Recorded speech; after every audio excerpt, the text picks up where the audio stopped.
Back to live show. గుంటూరులో ప్రత్యేక హోదా భరోసా సభ. రాహుల్ గాంధీ వచ్చారు, చెప్పి వెళ్ళిపోయారు. ఆ తర్వాత మంటలు మాత్రం ఇంకా చల్లారలేదు. హోదా కన్నా ప్యాకేజీ వల్ల చాలా ప్రయోజనాలు ఉన్నాయని తీసుకున్నాం, దానికన్నా హోదా వల్ల కలిగే మేలేంటో చెప్పాలని నేను అడిగితే ఎవరు చెప్పలేకపోతున్నారు. ఇప్పుడు మళ్లీ వచ్చి మోసం చేసే మాటలు చెప్తున్నారని ముఖ్యమంత్రి రాహుల్ గాంధీ కాంగ్రెస్ నాయకులపై విరుచుకుపడ్డారు. అలాగే ఆయన భయపడుతున్నారన్న వ్యాఖ్యలకు దేశంలోనే సీనియర్ రాజకీయ నాయకుడిని నేను ఎవరికి భయపడాల్సిన అవసరం లేదు అని ముఖ్యమంత్రి చంద్రబాబు నాయుడు స్పష్టం చేయడం, ఇక హోదాను మించి 100 రెట్లు మించి ఆంధ్రప్రదేశ్కు మేము ఎంతో మేలు చేస్తున్నాను వెంకయ్యనాయుడు మరోసారి నిన్న లెక్కలు చెప్పుకొచ్చారు. రాష్ట్రానికి కాంగ్రెస్ ఏ విధంగా విభజన ద్వారా అన్యాయం చేసిందో చెప్పాలని, దాన్ని పార్లమెంట్లో మళ్ళీ ప్రశ్నిస్తే కొత్త పునర్విభజన చట్టం తీసుకొచ్చే ప్రయత్నంలో మేము కూడా సహకరిస్తామని మరి కాంగ్రెస్ సీనియర్ నాయకులు కూడా నిన్న ముఖ్యమంత్రికి చెబుతున్న పరిస్థితి.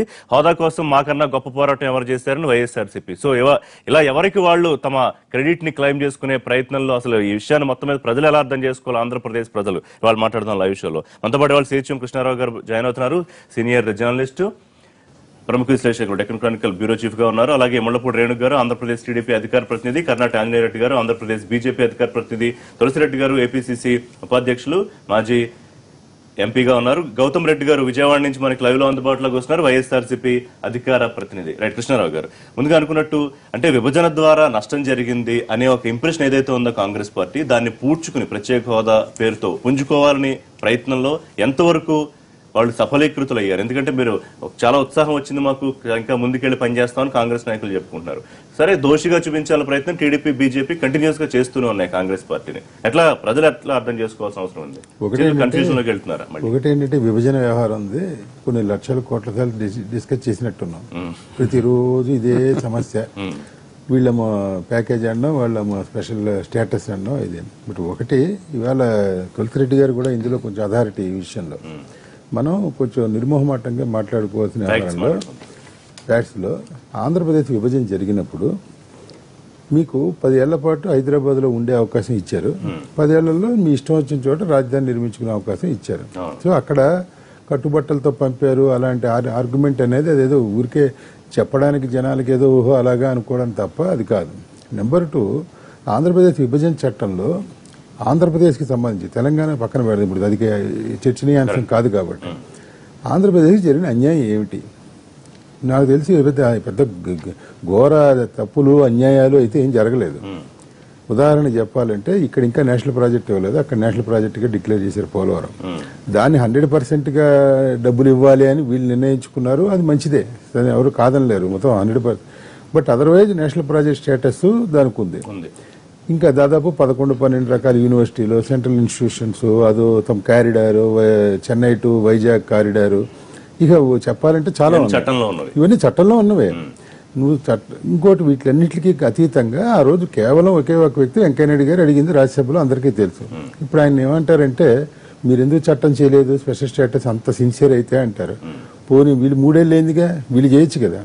ఫిబ్రవరి 20వ తేదీన లోక్సభ నుంచి బిల్లు వచ్చిన తర్వాత రాజ్యసభలో ఆమోదం పొందినప్పుడు మీరు హామీ ఇస్తాము, బికాజ్ ఇప్పుడు ఏదైనా చట్టంలో సవరణ చేసే పక్షంలో మళ్ళీ అది లోక్సభకి వెళ్ళాలి, మీకు తెలుసు కదా, అలా అయితే ఇక రాదు, ఇది లాస్ట్ సెషను, 2014 ముందు చిట్ట చివరి సెషను, మళ్ళీ ప్రెసిడెంట్ అసెంట్ ఇవన్నీ కార్యక్రమాలు ఉన్నాయని అడిగితే దానికి కన్విన్స్ అయ్యారు కదా.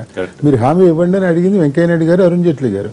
ఆయన హామీ ఇచ్చాడు. సరే, వాళ్ళు ఉండుంటే చేసేవాళ్ళు లేదో అది పక్కన పెడతాం, ఎందుకంటే ఇప్పుడు it's not about their performance. వచ్చిన తర్వాత ఇద్దరు హామీలు ఇచ్చారు, 10 ఏళ్ళు ఒకళ్ళు, 15 ఏళ్ళు ఒకళ్ళు, మేము చేస్తాం గీస్తామని. దానికోసం ట్రై కూడా చేశారు. మీరు మాకు స్పెషల్ స్టేటసే కావాలన్నారు. గత ఏడాది నవంబర్ 8న అరుణ్ జైట్లీ గారు అర్ధరాత్రి పూట సుజనా చౌదరి గారు వెంకయ్యనాయుడిని కూర్చోబెట్టుకుని చేసిన సమావేశంలో ప్రత్యేక ప్యాకేజ్ అనే దాన్ని ఏదో ప్రకటించారు చూసారా.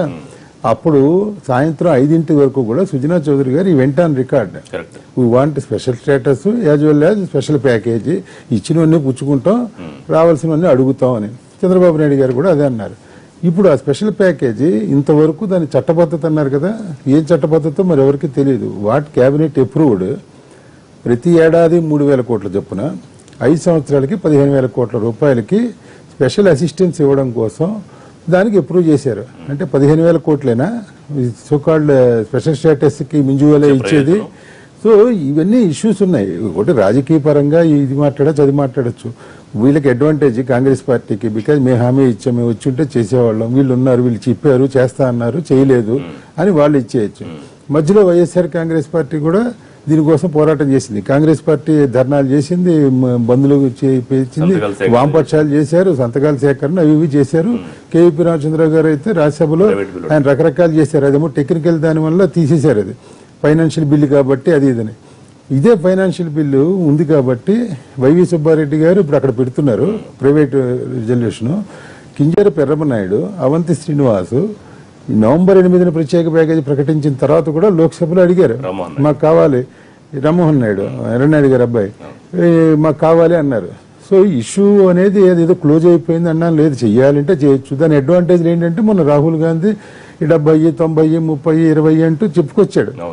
అది మీరు తప్పనో లేకపోతే 14 ఆర్థిక సంఘం ఇవ్వడం లేదు, అది వద్దన్నారు కాబట్టి ఇలా చేస్తున్నాం, ఇవన్నీ కన్విన్సింగ్ గా చెప్పాలి. సరే పోనీ చట్టబద్ధత అన్నారు, అది తెచ్చారా లేదా అనేది. సో ఇక్కడ ఈ ఇష్యూ ఇదేదో అయిపోయింది అనేది ఎలక్షన్ వరకు, ఇది వచ్చే ఎలక్షన్ వరకు నడుస్తూ ఉంటుంది. బట్ గౌతమ్ రెడ్డి గారు సమాధానం చెప్పాలి ఏంటంటే, ఇంత రాహుల్ గాంధీ గారు పెట్టిన తర్వాత వైఎస్ఆర్ కాంగ్రెస్ పార్టీ మీద నేరుగా ఒక ఆరోపణ చేసిన తర్వాత మీరు ఎందుకు రావడం లేదు, మీరు మోడీతో కుమ్మక్కయ్యారన్న తర్వాత వాళ్ళు ఏదో అంబటి రాంబాబు గారు వాళ్ళు ప్రకటన ఏదో ఇచ్చారు తప్ప యాజ్ ఏ పార్టీ వెదర్. ఇప్పుడు మన మోడీ గారిని గెలిచిన తర్వాత ఏమైంది, జగన్మోహన్ రెడ్డి గారు ఆయన రాజీనామాలు చేయిస్తున్నాడు ఎంపీల చేత. ఎక్కడ చేయిస్తున్నాడు? ఆ రాజీనామాలు చివరస్త్రం జూన్ లో చేస్తామని అన్నాం, అంటే అయిపోతుంది ఏంటి, చేసేస్తే ఇంకెవరు ఉంటారు, అట్లా ఇట్లా ఆయన తప్పించుకునే ప్రయత్నం అది అందరికీ తెలుసు. రెండోది ఆయన అంతటా ఆయనే రాష్ట్రపతి అభ్యర్థికి మద్దతు కూడా ఇస్తామని ప్రకటించారు. సో ఇవి వాళ్ళందరూ అడుగుతున్నారు, నువ్వు రాష్ట్రపతి అభ్యర్థికి మద్దతు ఇస్తామని ప్రకటించినప్పుడు ఈ కండిషన్ పెట్టి ఉండాల్సిందని. అటు ఆయన పెట్ల, ఇటు వీళ్ళు పెట్ల. ఇది ఒక విధమైనటువంటి ఒక ఎలక్షన్ ఇష్యూగా, ఒక రాజకీయపరమైన అంశంగా. ఇప్పుడు తెలుగుదేశం నుంచి మూలపూడి రేణుక్ గారు మాట్లాడాలంటే ఆవిడకు 100 ఉన్నాయి తిట్టడానికి. మిగతా తులసిరెడ్డి గారికి ఉంటే బీజేపీ సమర్థించుకునే వాళ్ళకు ఉంటాయి. బట్ ఫ్యాక్ట్ ఏంటంటే, ఏదో కొంపలంటుకుపోయి అన్యాయం జరిగిందని ఎవరైనా నిరూపించాలి కదా. అది మాత్రం కాల మనం ఊరికే రిటారిక్ గా నడిపిస్తున్నాం. సో సార్, ఇప్పుడు ముగిసిపోయిన అధ్యాయం అని బీజేపీ ఏం చెప్తోందో దానికి ఇప్పుడు టీడీపీ కన్విన్స్ అయిందో, అదైతే ముగిసిపోలేదు, రీఓపెన్ చేయడానికి ఛాన్స్ లేదు. ముగిసిపోతేనే కదా రీఓపెన్. రాహుల్ గాంధీ గారు చెప్పారుగా మీకు, ఓపెన్ గానే ఉందా? రాహుల్ గాంధీ గారు ఒక అష్యూరెన్స్ ఇచ్చాడు, మేము వస్తే ఇచ్చేస్తాం అన్నాడు. ఇక అంతకన్నా ఏం కావాలి? 14 పార్టీలు రాజ్యసభలో కేవీపీ రామచంద్రరావు బిల్లు పెట్టినప్పుడు ఇమ్మని అందరూ అడిగారు కదా, వాళ్ళు రాజకీయ వాళ్ళకి. రేణుక్ గారు, సరే, ముఖ్యమంత్రి గారు మాట్లాడేది ఏంటంటే ప్రత్యేక ప్యాకేజీకి, హోదాకి, అసలు హోదా వల్ల వచ్చేసేది ఏమిటి, ప్యాకేజీలో లేనిది ఏంటని ఆయన అడుగుతూనే ఉన్నారు. దాని లెక్కలు చెప్పాలంటున్నారు. కానీ మనం ఒకసారి వారు విశ్లేషించిన ఫ్యాక్ట్ చూసుకుంటే ఎంత రావాల్సి ఉంది, ఎంత ఇచ్చేసామో లెక్కలు చెప్తున్నారు. హోదా వచ్చుంటే ఏం జరిగి ఉండేది అనేది కొంత క్లారిటీ వస్తుంది. ఎందుకని మీరు దానికోసం అడగడం మానేసి కేవలం దీన్నే వాళ్ళు అన్నదాన్నే బలపరుస్తూ వెళ్ళడం అనేది? సరే, నేను ముఖ్యమంత్రి గారు చెప్పినట్టు ఇప్పుడు గొడవలు పెట్టుకునే పరిస్థితి లేదు, అందుకే నేను మోడీని గౌరవిస్తున్నాను, కేంద్ర ప్రభుత్వాన్ని గౌరవిస్తున్నాను, కేవలం దానికోసం మాత్రమేనా ఈ రాజీ వ్యవహారం? అంటే ముందుగా ఏంటంటే ఒక చిన్న కంపారిజన్, మనకి ఈ మధ్య కాలంలో జరిగినటువంటి డిమానిటైజేషన్ అయినప్పుడు కొన్ని నోట్లు, ఉదాహరణకి 1000 రూపాయల నోటు రద్దయింది. అది రద్దయిన తర్వాత మనం ఏం చేస్తున్నాం, ఆల్టర్నేటివ్ గా మనం 500, 100 రూపాయలు, 50 దానికి తగినటువంటి వాల్యూకి తగినటువంటి విధంగా మనం సర్క్యులేషన్ లోకి తెస్తున్నాం, లేని దగ్గర క్రెడిట్ డెబిట్ కార్డ్స్ వాడుతున్నాం. అదే విధంగా ఏదైతే ఇవాళ 14వ ఆర్థిక సంఘం సిఫార్సు ఇచ్చిన తర్వాత ఈ భారతదేశంలో ఇక స్పెషల్ కేటగిరీ స్టేటస్ అనేటువంటిది ఇవ్వనవసరం లేదు. 2 రీజన్స్ కూడా చెప్పారు. ఒకటి, డెవల్యూషన్ ఆఫ్ ఫండ్స్ పెంచాము 32 నుంచి 42%. రెండవది వచ్చేప్పటికి ఇప్పుడు జిఎస్టీ కూడా అమల్లోకి వచ్చిన తర్వాత ఎక్కడైతే వినియోగం బట్టి వాళ్ళకి ఆదాయం కూడా మార్పు వస్తుంది కాబట్టి ఈ 2 రీజన్స్ మూలంగా. అలాగే గతంలో ఏదైతే 11 రాష్ట్రాలకి స్పెషల్ కేటగిరీ స్టేటస్ ఇచ్చారో వాటిని కూడా ఒక కమిటీ అధ్యయనం చేసింది. ఏదైతే ఆ స్టేటస్ ఇవ్వటం మూలంగా ఆయా రాష్ట్రాల్లో ఏదైతే మనందరం ఇప్పుడు ఎస్పెషల్లీ మీడియాలో గానీ రాజకీయంగా గానీ మిస్లీడ్ చేస్తున్నారు, ఏది పెట్టుబడులు వస్తాయి, ఉద్యోగాలు వస్తాయి, దాని మూలంగా రకరకాల బెనిఫిట్స్, చాలా బెనిఫిట్స్ ఉన్నాయి ఏదైతే చెప్తున్నారో అది లేదు అనేటువంటి ఒక రిపోర్ట్ వచ్చింది. 2.5 ఏళ్ల దాకా వారు చెప్పినట్టు సెప్టెంబర్ లో అర్ధరాత్రి అరుణ్ జైట్లీ గారి ప్రకటనకు ముందు వరకు కూడా తెలుగుదేశం పార్టీ కూడా అదే మాట్లాడింది కదా. తెలుగుదేశం నాయకులు కూడా అదే పాట పాడారు కదా, కరెక్ట్, బీజేపీ నాయకులు తిట్టారు కదా. అప్పటి వరకు మనకి ప్రధానంగా 2 అంశాలు ఉన్నాయి. మేము కూడా అదే కోరుకున్నాం. ఆ విధంగా రావటం మూలంగా మాకు ఇంకా మరింత వెసులుబాటు ఉంటుందేమో అని. ఉదాహరణకు సెంట్రల్లీ స్పాన్సర్డ్ స్కీమ్స్ ఉన్నాయి. ఏదైతే గవర్నమెంట్ ఆఫ్ ఇండియా కూడా కాంట్రిబ్యూషన్ ఉందో ఆ స్కీమ్స్ ఇవ్వటం మూలంగా మనకు 90% కేంద్రం భరిస్తుంది, మేము 10% భరిస్తే సరిపోతుంది అని.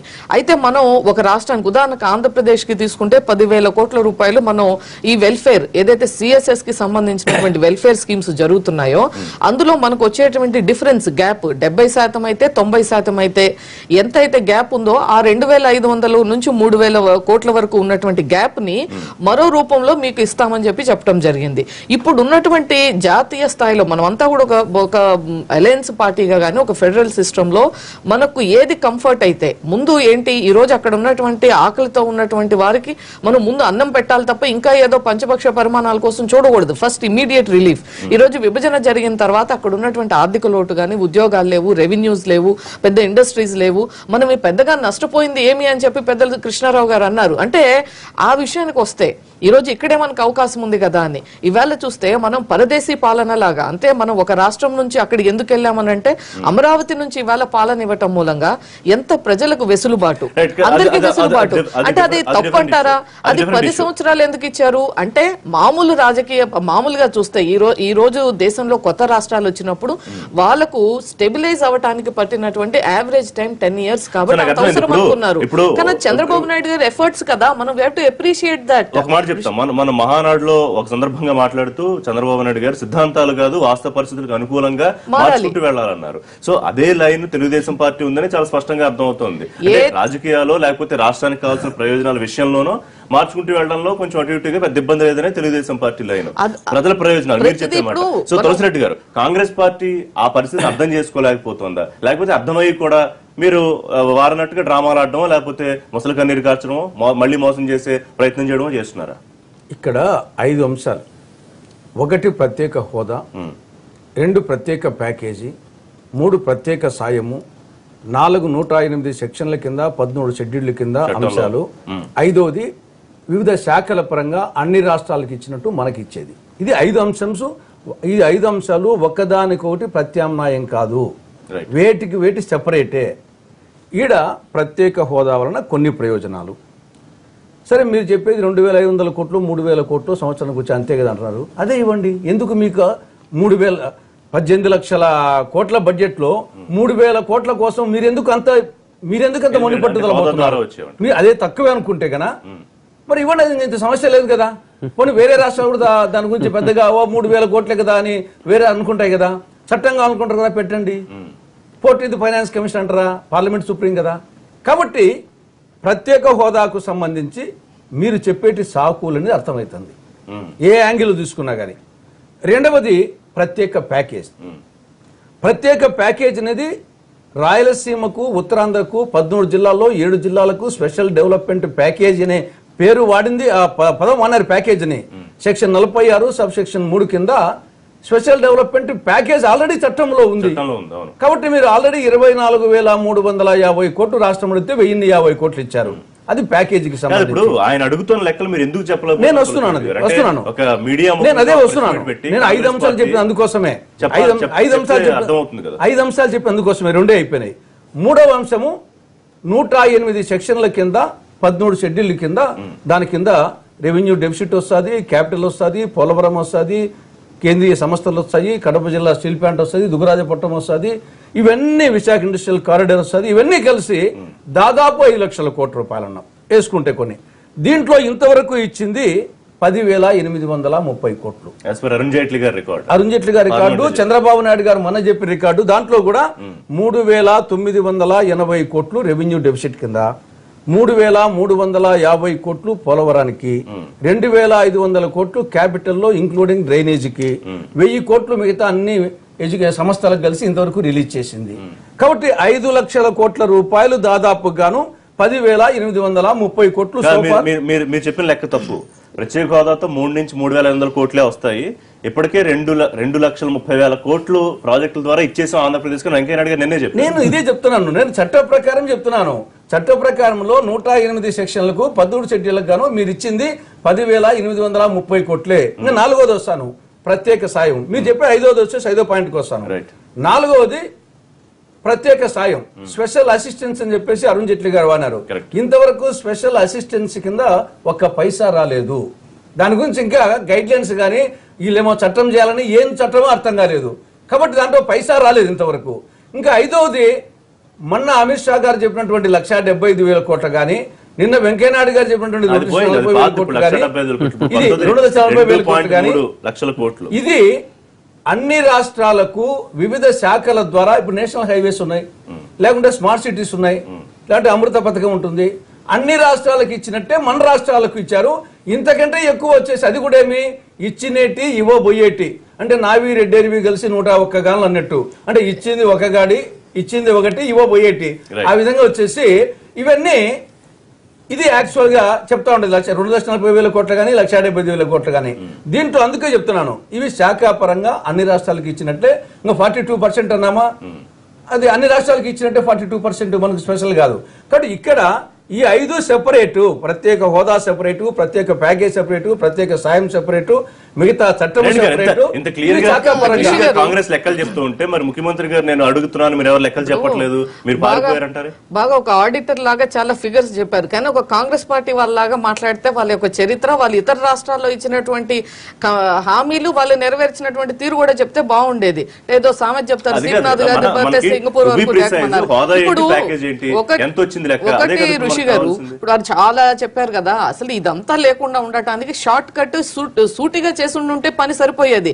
ఒక సంతకంతో అయిపోయేదాన్ని అలా కాకుండా ఆ రోజు వీళ్ళకి తెలుసు అది అవని పని అనేటువంటిది.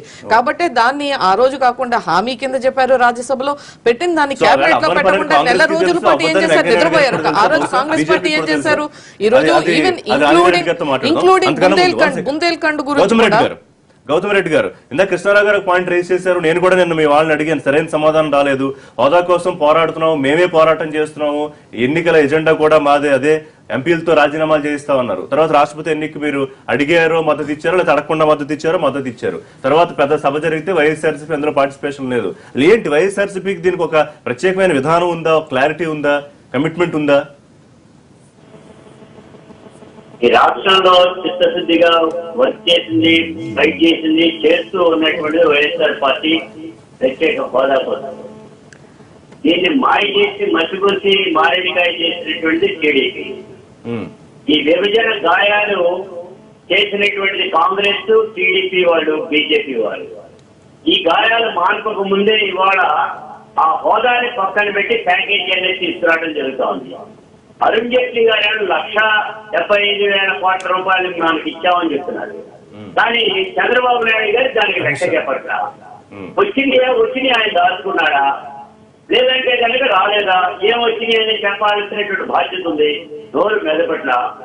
దానికి తోడు మేము ఈ రోజున మీరు అడిగినటువంటి ప్రశ్నకి సంబంధించినట్టు వరకు కూడా, అంటే ఇందాక టీడీపీ నాయకురాలు వారు చెప్పేటువంటి దాంట్లో మేము ఆ రోజు అనుకున్నాము, ఈ రోజు అనుకోవట్లేదు అని అన్నారు. అసలు నేను అడుగుతా ఉన్నాము, ఈ రాష్ట్రానికి విభజన తర్వాత రైట్ రాయల్ గా మనకి 1,98,000 కోట్ల రూపాయలు రావాలి అనేది విభజన చట్టంలోనే పొందుపరచబడి ఉంది. అది వచ్చినాయా లేవా, అది రాలా. ఆ లెక్కలో క్లారిటీ లేదు. కాంగ్రెస్ పార్టీ 5 లక్షల కోట్లు లెక్క చెప్పింది, మీరేమో 1,98,000 కోట్లు లెక్క చెప్తున్నారు. 3 లక్షల కోట్ల డిఫరెన్స్ వచ్చింది అక్కడే. నేను 1,98,000 కోట్ల రూపాయలు అనేటువంటి విభజన చట్టంలో ఆ బుక్ లో పొందుపరచబడినటువంటి వాటిని నేను చెప్తున్నాను. రైట్, ఒక నిమిషం లెక్కలు గౌతమ్ రెడ్డి గారు లెక్కల గురించి మాట్లాడుకుందాం. మిమ్మల్ని మీ మీద ఒక పెద్ద అపనింద వేశారు, మీరు భయపడిపోతున్నారు. మిమ్మల్ని రేపు పొద్దున్న మోడీ కూడా మిమ్మల్ని వదిలిపెట్టే ప్రసక్తి లేదు, మీకు కూడా ఉంటుంది, ఇట్లా శరద్ యాదవ్ మాట్లాడి వెళ్ళిపోయారు. చంద్రబాబు నాయుడు గారు నేను ఏమన్నా భయపడతానా, భయపడే నాకంటే సీనియర్ నాయకుడు దేశంలో ఉన్నారని అడిగారు. దీనికి ఎక్కడ వైఎస్ఆర్సీపీ నుంచి ఎందుకు స్పందన లేదు, స్తబ్దుగా ఎందుకు ఉండిపోయింది? నేను చేయకపోవడం కారణం ఏం లేదని నేను స్పందించాం. రాహుల్ గాంధీ తప్పు మాట్లాడుతున్నారని నేను చెప్పాం, అది సరైనటువంటి కాదన్నాం. దీనికి బాధ్యత వహించవలసింది, ఆన్సర్ చెప్పాల్సినటువంటిది చంద్రబాబు నాయుడు గారు భయపడ్డారు కాబట్టి ఆయన తొందరపాటుగా నేను సీనియర్ ని, నాకు అన్ని తెలుసు, నాకు ఏమి ఎవరు అడ్డు లేదు, అదుపు లేదు అనేటువంటి పద్ధతి మాట్లాడటంలో ఉన్న కారణమే అది. మీరు ఈ రోజు కూడా చెప్పేటువంటిది ప్రత్యేక హోదా పైనే వైఎస్ఆర్ పార్టీ ఉంది, మేము కాంప్రమైజ్ అయ్యే ప్రశ్నే లేదు. ఢిల్లీ నుంచి ఢిల్లీ వరకు కూడా పోరాటం చేసింది మేము అనేటువంటి కూడా చిత్రం. పోరాటం చేయటం వల్ల ఒరిగిందా ఉందా, వచ్చిందా ఉందా అంటే దీన్ని అణచడానికి మాత్రమే బీజేపీ టీడీపీ వాళ్ళు ఇప్పుడు ఎంపీలు రాజీనామాలు ఉన్నాయా గౌతమ్ రెడ్డి గారు? జూన్ చివరి వారంలో సెషన్ ప్రారంభం కాబోతోంది.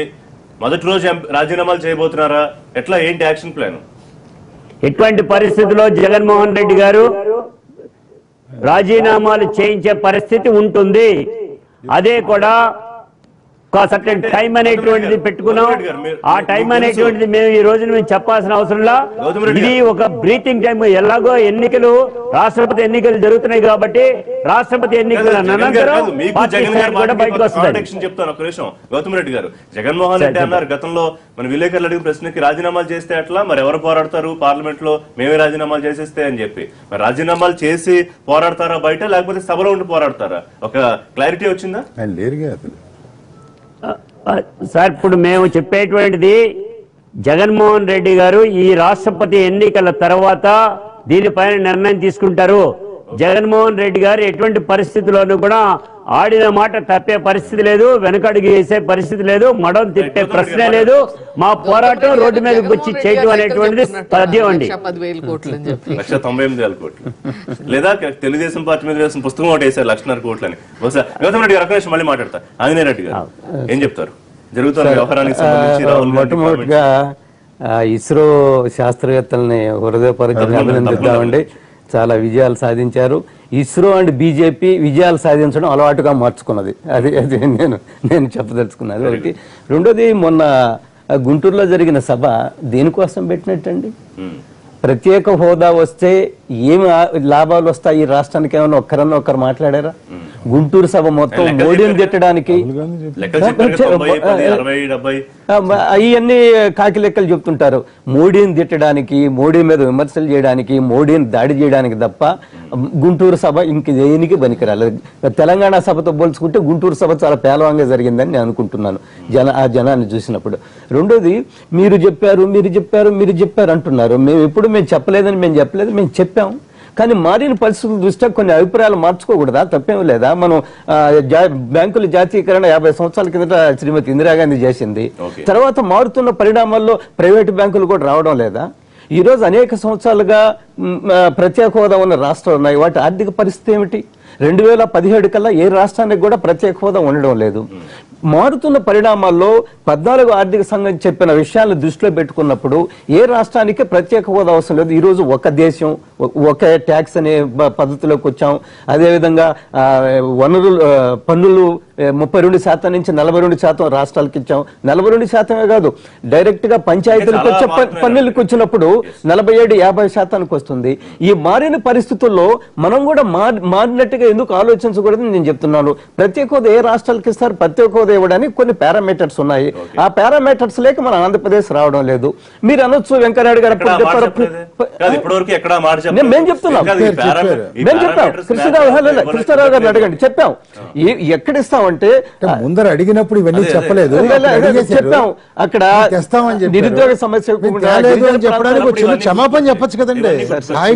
భారతీయ జనతా పార్టీ మా ఎన్నికల ప్రణాళికలో పెట్టాము, అది అమలు చేయలేదు. మీకు క్షమించండి, ఈ కారణాలు చెప్పాం మనం. మీరు క్షమించండి అనే మాట అడగపోవచ్చు, కానీ ఉన్న పరిస్థితులు చూస్తే దీని అమలు జరగడం లేదు. ప్రత్యేక హోదా కంటే ప్రత్యేక ఆర్థిక ప్యాకేజీ మంచిదని ఒక నిర్ణయం తీసుకున్నాం కాబట్టి దాని మీద పెద్ద ఎత్తున ఆంధ్రప్రదేశ్ సహాయం చేస్తున్నాం. నేను చెప్పేదండి ప్రత్యేక హోదా అనేది అవుట్డేటెడ్ పాలసీ అండి, కాలం చెల్లిన విధానం. చెప్పామండి, అనేక సార్లు చెప్తున్నాం. అనేక సార్లు మా మీద దాడి చేసినప్పుడు మేము తిరిగి సమాధానం చెప్పొద్దా? కాంగ్రెస్ పార్టీ నాయకులు విభజన జరుగుతున్నప్పుడు పార్లమెంట్ లో, లోక్సభలో, రాజ్యసభలో ఒక్క మాట మాట్లాడకుండా, ఆంధ్రప్రదేశ్ కి ఏం అవసరమో మాట్లాడకుండా మౌనవ్రతం పాటించి ప్లకార్డులు మెడలో వేసుకొని సొమ్మసిల్లిపోయిన సంఘటనలు ఉన్న వాళ్ళు ఈ రోజు ప్రత్యేక హోదా గురించి మాట్లాడే హక్కు ఎక్కడుంది? ప్రత్యేక హోదాని ప్రశ్నించే హక్కు ఎక్కడుంది? తులసిరెడ్డి గారు చెప్పారు ఆ 3,000 కోట్లు ఇవ్వండి అంటే 3,000 కోట్లతో రాష్ట్రం అభివృద్ధి చెందుతుందా? ఇంకంతకంటే పెద్ద ఎత్తున సహాయం చేయాలనే ఉద్దేశంతో కేంద్ర ప్రభుత్వం చిత్తశుద్ధితో పనిచేస్తుంది. దాన్ని మనందరం ఒప్పుకోవాలా? ఈ రోజు నేను చెప్తున్నా, పదే పదే మేము చెప్పాము, ప్రత్యేక హోదా అనేది ఇట్స్ ఏ క్లోజ్డ్ చాప్టర్, ముగిసిన అధ్యాయము. నేను ఒక్క నిమిషం చెప్తున్నానండి. మనకి మొన్న కియో కార్ల ఫ్యాక్టరీ వచ్చింది. వాళ్ళు ఏమన్నా మీకు ప్రత్యేక హోదా ఉంటే వస్తామని చెప్పారా? ప్రత్యేక హోదాతో సంబంధం లేకుండా మనం యొక్క ట్యాక్స్ ఇన్సెంటివ్లు ఇస్తున్నాం, సెంట్రల్ ఎక్సైజ్ ఇన్సెంటివ్స్ ఇస్తున్నాం, చాలా తక్కువ ధరకి భూములు ఇస్తున్నాం, 10 సంవత్సరాలు ట్యాక్స్ ఇన్సెంటివ్స్ కల్పిస్తున్నాం. విశాఖపట్నంలో జరిగింది 2 సార్లు ఇప్పటికీ పెట్టుబడిదారుల సదస్సు జరిగింది. ఏ పారిశ్రామికవేత్త అయినా మాకు ప్రత్యేక హోదా ఉంటే మేము వస్తామని చెప్పారా? 12-13 లక్షల రూపాయల ఒప్పందాలు, అందులో 6 లక్షల చిల్లర కేంద్ర ప్రభుత్వ సంస్థలే వచ్చి పెట్టుబడులు పెట్టడానికి సిద్ధమైంది. కాబట్టి ఈ కాలం చెల్లిన విధానాన్ని ఇంకా ఎందుకు మనం పట్టుకొని ఏలాడాలని నేను ప్రశ్నిస్తున్నాను. పద్ధతులు అవలంబిస్తున్నారు.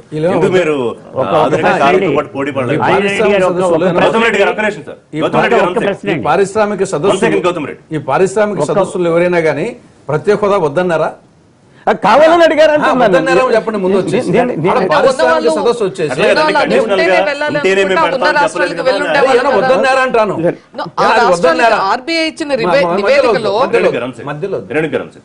ఇక్కడ మనం క్రోనాలజికల్ గా తీసుకుంటే వెంకయ్య నాయుడు గారు ఆ రోజు 2014 ఫిబ్రవరి 20న 5 సంవత్సరాలు ఉన్నప్పుడు వెంకయ్య నాయుడు గారు వచ్చేసి 10 సంవత్సరాలు కావాలి, పరిశ్రమలు రావాలి అంటే, నిలదొక్కుకోవాలి అంటే ఈ పీరియడ్ చాలదు అని చెప్పేసి వెంకయ్య నాయుడు గారు చెప్పింది వాస్తవం కాదా? అవునా? వస్తున్నాను. దాని తర్వాత ఎన్నికల సభల్లో నరేంద్ర మోడీ గారు ఈ పక్క, వెంకయ్య నాయుడు గారు ఈ పక్క, చంద్రబాబు నాయుడు ఈ పక్క. ఈయన వచ్చేసి చంద్రబాబు నాయుడు 10ని 15 కావాలని చెప్పింది వాస్తవం కాదా? దాన్ని నేను యాక్సెప్ట్ చేసింది వాస్తవం కదా? తర్వాత ఆ మేనిఫెస్టోలో మీరు పెట్టింది వాస్తవం కదా? ఇవన్నీ తర్వాత ఎన్నిటే కదా? మీరు చెప్తారు ఇప్పటికీ 2 ఉండాలా. మీరు వచ్చేసి మాకు అజ్ఞానం అన్నా ఒప్పుకోవాలా, లేదంటే మాది మోసగారితనం అన్నా ఒప్పుకోవాలి. ఆ రోజు మాకు తెలిసి కూడా మేము మోసం చేశాము, పార్లమెంటును ప్రజలను ఎన్నికల మేనిఫెస్టోలో పెట్టి ఎన్నికల వాగ్దానం చెప్పేసి మేము మోసగాళ్ళమన్నా చెప్పాలా, లేకుంటే మేము అజ్ఞానులం ఆ రోజుకు అన్న 2 చెప్పాలా. కాబట్టి అవి చెప్పకుండా ఎంతసేపు వచ్చేసి 14th ఫైనాన్స్ కమిషన్ మీద 14th ఫైనాన్స్ కమిషన్ కుక్క తోక నొప్పుతుందా, తోక కుక్క నొప్పుతుందా? పార్లమెంట్ సుప్రీమా, 14th ఫైనాన్స్ కమిషన్ సుప్రీమా? ఏదైనా భారత పార్లమెంట్ తర్వాతనే కదా అన్ని, మొత్తం భారత రాజ్యాంగాన్ని ఇవన్నీ కూడా పార్లమెంట్ చట్టం ద్వారా వచ్చినాయి కదండి. పార్లమెంట్ చట్టం ద్వారా వచ్చినాయి కాదా? 14th ఫైనాన్స్ కానీ, నీతి ఆయోగ్ కానీ ఇవన్నీ కూడా మెంబర్ అభిషేక్ ఇవన్నీ పార్లమెంట్ చట్టం ద్వారా వచ్చినాయి కదా. దాన్ని బేస్ చేసుకొని వచ్చేసి పార్లమెంట్ చేసిన చట్టాన్ని మనం అవమానిస్తాం. గౌతమ్ రెడ్డి గారు మీ పాయింట్ ఏంటి? సార్ ఏం లేదండి, ఇప్పుడు బీజేపీ టీడీపీ వారు ఇద్దరికి ఒక ప్రశ్న.